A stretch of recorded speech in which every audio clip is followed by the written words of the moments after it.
మిత్రులకు నమస్కారం. ముఖ్యంగా మా పాలమూరు జిల్లా గురించి, మా వెనుకబడిన జిల్లా గురించి ఇంతకుముందు కేసీఆర్ గారు ముఖ్యమంత్రి కాకముందు పాలమూరు జిల్లా అంటేనే వలస జిల్లా అనే పేరు ఉంటుండే.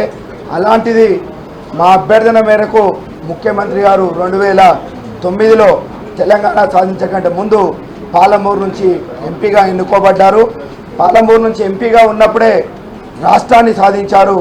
రాష్ట్రాన్ని సాధించినందుకు ఫస్ట్ పాలమూరులో వలసలాపాలంట అని చెప్పి 2015లో గౌరవ ముఖ్యమంత్రి గారు పాలమూరు రంగారెడ్డి పథకానికి శంకుస్థాపన చేసిరు. దాదాపుగా 12,50,000 ఎకరాలకు నీరందించే ప్రాజెక్టును మహబూబ్నగర్ డిస్టిక్లో 7 లక్షల ఎకరాలకు, రంగారెడ్డి డిస్టిక్లో 5 లక్షల ఎకరాలకు, 30,000 ఎకరాలకు, నల్గొండ డిస్టిక్లో మొత్తం 12,30,000 ఎకరాలకు సాగునీరు అందించే బృహత్తర ప్రణాళికను వాళ్ళు 2015లో శంకుస్థాపన చేసిరు. దాదాపుగా 5 రిజర్వాయర్లను ఇప్పటి వరకు కంప్లీట్ చేయడం జరిగింది. మోటార్లను కూడా 2023లో ట్రయల్ రన్ చేయడం జరిగింది. అవి కూడా సక్సెస్ అయినాయి. కానీ ఈ ప్రభుత్వం రేవంత్ రెడ్డి గారు మా జిల్లా నుంచి ముఖ్యమంత్రి అయినా కానీ పాలమూరు రంగారెడ్డి పైన ఎందుకు వివక్ష చూపుతున్నారో ఇప్పటికి అర్థం కాని పరిస్థితి.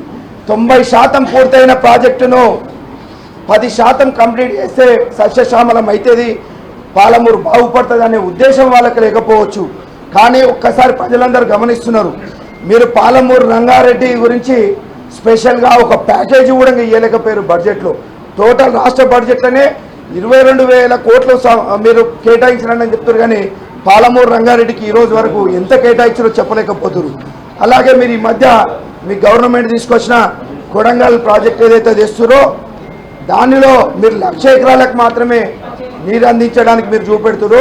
అది మీ అల్లుని కంపెనీలకు, ఆదాని కంపెనీలకే వాటర్ సప్లై చేయడానికి చూస్తారు తప్పించి మా రైతాంగానికి ఏ విధంగా ఉపయోగపడదు. ఎందుకంటే పాలమూరు రంగారెడ్డి పథకంలో 2 లక్షల ఎకరాలకు ఈ 2 నియోజకవర్గాల్లో మేము అంటే మా గౌరవ మాజీ ముఖ్యమంత్రి వర్యులు 2 లక్షల ఎకరాలకు సాగునీరు అందించడానికి ప్రయత్నం చేస్తే అది మొత్తం తీసేసి 1,00,000 ఎకరాలకి అందించే ప్రాజెక్టును మీరు 3,000 కోట్ల రూపాయలు ఏ విధంగా శాంక్షన్ చేశారో ఒక మనస్ఫూర్తిగా మీరు తెలంగాణ ప్రజలకు అలాగే పాలమూరు బిడ్డ అని చెప్పుకుని మీరు మా పాలమూరు ప్రజలకు సమాధానం చెప్పవలసి వస్తుంది.